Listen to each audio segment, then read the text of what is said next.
Ibig sabihin, may mga kabaro ka dyan na lilipat ng alyansa sa Vice President thinking na siya magiging presidente pagdating ng 2028. Ako, si Edgar Mejorada, susuporta po ako sa kay VP Sara sa 2028 presidential election. Okay.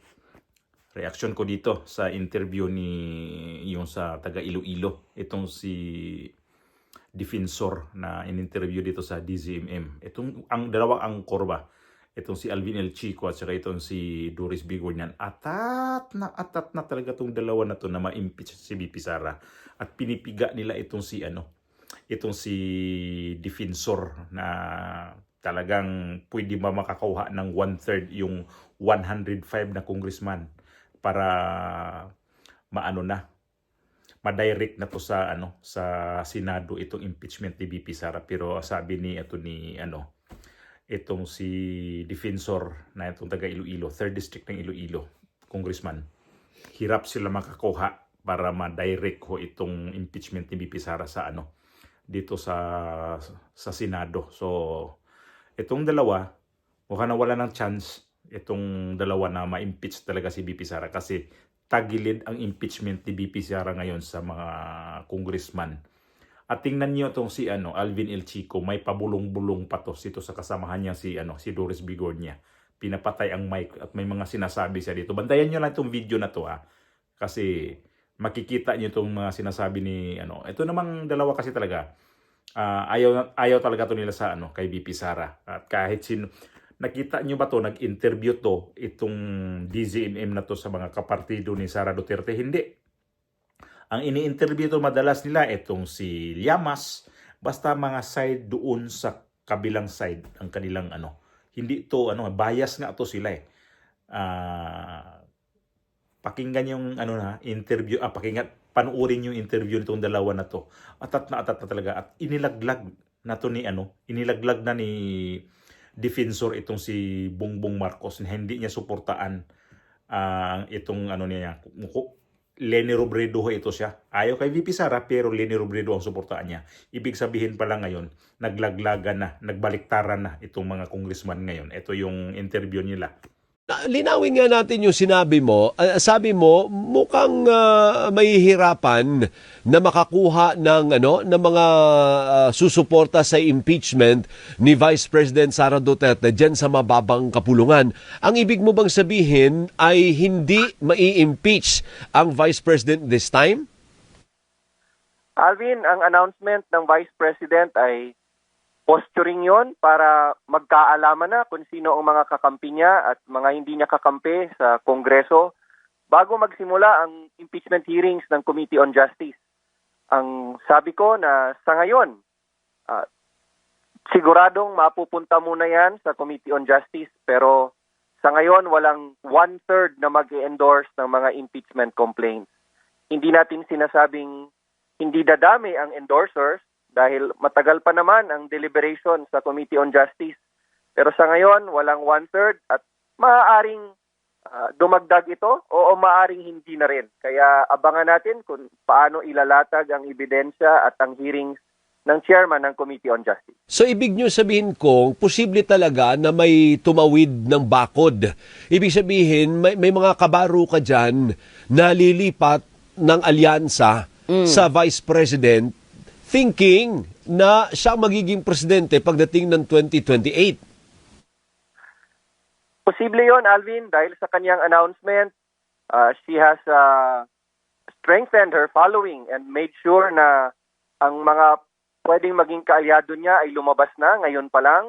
There are regions and provinces very close to the Dutertes and we understand the dynamics of politics at dahil malapit na ang 2028, at lalo na't walang matatag na kandidato ang administrasyon na lumalabas, hindi ko nakikitang ang ibang congressmen ay may sandalan para sumugal ng kanilang pamumulitika sa 2028. Pero sige, tuloy mo. Sige, Alvin. Pero meron bang may number, do you think may number para pumasa ang impeachment complaint in form and substance dyan sa Committee on Justice? Yes, posible talaga yon, Alvin. I am sure it will pass after due deliberations at pagbobotohan. Hindi ko lang masabi kung ano yung numero, pero base sa aking personal na assessment ay after makinig, sa tingin ko sufficient in substance ito. At ayaw ko lang pangunahan ang botohan sa ating komitiba. So mukhang pwede dun sa komite, pero pagdating sa plenaryo, ano sa palagay mo, kakayanin bang kumuha? Anong magic number para ma-impeach ang Vice President? Kailangan at least ng 105 members who will endorse the impeachment complaint pagdating sa plenaryo. At we cannot discount the possibility na dadami ang posibleng mag-endorse nito pagkatapos ng mga hearings sa Committee on Justice. So yung 105 sa iyong pagtansya, is it an uphill climb or hindi easily? Easy Kakayanin na, pa rin ng mga kaalyado ng administrasyon ang 105 na bilang? Ang masasabi ko lang, Alvin, walang 105 ngayon, but there could be a creeping endorsement during the course of the deliberations and during the plenary debates. Kaya, alam mo, maraming posibilidad, araw-araw nagbabago, at depende din yan how the committee will tackle the impeachment complaint. Opo. Ito ko muna, isa na lang pa Okay, ko. go. Bakit mo nasabi na walang 105? Sa ngayon, Alvin, hindi ko nakikita kasi isa, dalawa o tatlo lang ang nag-endorse pa ng impeachment complaint. Hindi katulad noong isang taon na lalo na nung lumabas ang kanyang video na may banta sa buhay ng presidente at first lady. Yon, malinaw yon. Kaya karamihan sa amin alam na it is an impeachable offense and it's a betrayal of public trust. So, Pero ngayon, mas dahil sa Supreme Court decision na dapat sundin natin, mas magandang gusto ng mga congressman na marinig na muna ng malinaw ang ebidensya sa Committee on Justice bago natin pagbotohan at malaman kung sino talaga ang boboto in favor of the impeachment complaint. so sa salitang kanto, mukhang marami nang magbabalimbingan anytime soon. May posibilidad yon. Pero alam mo naman, marami din namang maninindigan sa kanilang paniniwala. Kaya I do not lose confidence that it will have a good deliberation and good debates during the Committee on Justice. Alright. Kung ano naman po masasabi ninyo na yan daw ang pagiging number 1 sa survey o siya yung merong upper hand ngayon, ay tila baga ay isang sumpa. Kasi wala pa po daw na nanguna ng maaga na nanalo. Tama yon, Doris. Ang mga number 1 sa survey na tumakbong presidente ay laging talo. At kahit nag-announce na ang Vice President na tatakbo siya, maaga pa. 2026 pa lang, maraming nangyayari sa loob ng 2 taon. Minsan bumabaliktad nga ang balita sa loob lang ng 1 linggo. Nakikita ko na posturing lang ito ang kanyang announcement bago simulan ang impeachment hearing.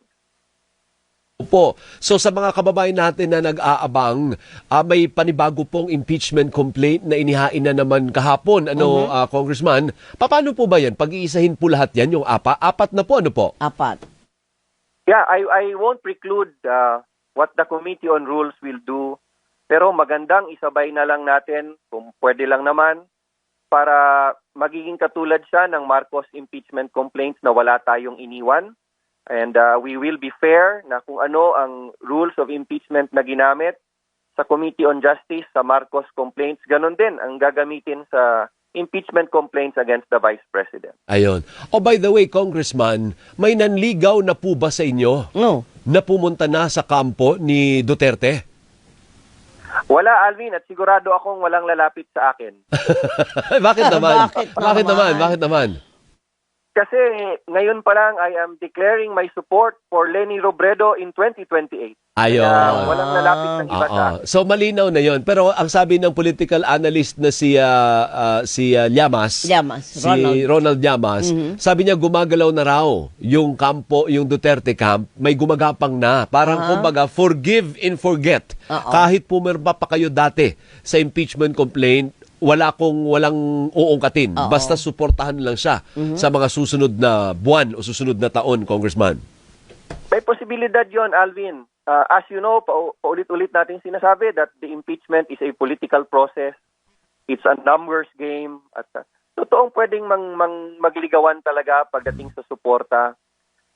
Pero ano ito, paghamon ito sa administrasyon na kung wala silang malakas na kandidato for president in 2028, ay mahihirapan sila. It will be an uphill battle for the administration. Kaya sana makahanap sila kung sino man dyan at magsuporta na lang ng isang common candidate for 2028. Kung gusto nila manalo. sabi mo Lenny ka kung paano yan kung kasi busy din si Ma'am Lenny dun sa Naga. Tsaka Mo dineklara nagugustuhan niya partner, dati na pa. hindi siya Oo. interesado sa national ano. Correct. Paano yan kung hindi naman tatakbo si former Vice President Leni Robredo? Alam mo, malayo pa ang 2028. Anything could happen at hindi kami nawawalan ng pag-asang may matatag na kandidato tulad ni Leni Robredo na magbibigay ng direksyon sa ating bansa.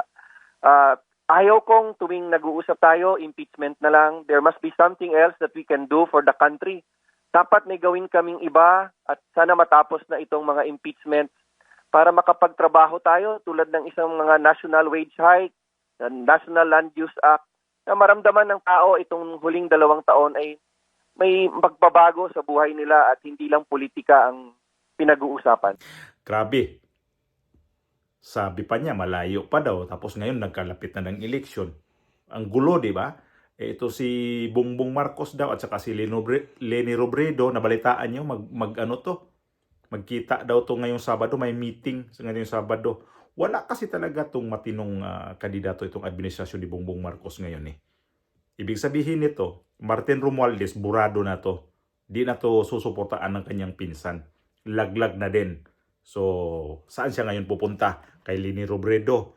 Ingat si Leni Robredo ito kay Bongbong Marcos. Kasi pagdating dito sa campaign fund, nako, baka mamaya magaya nito sa dito sa alyansa na grabe ang problema nila noon na dahil sa kanilang funding na wala daw silang mga funding nag-ikot sa buong Pilipinas pero ang kanilang panggastos wala dahil binubulsan itong kanilang presidenteng ugok. At ito yun, balikan natin tong interview nitong si Lawrence Defensor ba ito na itong mga congressman ngayon nagdalawang isip na. O laglagan na, magtatalunan na pala ito. Kasi may mga ugong-ugong na daw dito sa House of Representatives na suportaan ba tong impeachment ni VP Sara. Ayan na nga eh. Ewan ko lang sa Bohol na mga congressman doon kasi itong 3rd district yung sa distrito namin, yung tutor dyan. Patatapos na ang kanyang termino itong last term niya to. So tatakbo daw tong gobernador ngayon. So ligtas to siya. Pwede to siyang bubuto sa kay VP Sara na na impeachment. Ewan ko lang kung susuportaan niya to o hindi. Kasi kung hindi rin niya to suportaan, wala pa rin siya mangyayari dito sa buhay niya. So sa mga congressman ngayon na susuporta dito sa impeachment ni VP Sara, yung mga hindi na magpa-re-elect. Kasi tagilid naman talaga sila. So ayun na pala, no? Alam na natin na mismong itong si Defensor na nagsabi na hirap sila itong impeachment na to. Titingnan na lang daw ang mga ebidensya. So, malamang nagdalawang isip na nga itong mga congressman ngayon. At gusto talaga itong dalawang angkor na to na idiretso sa Senado kasi alam naman nila na itong si Soto talagang tutuluyan si VP Sara.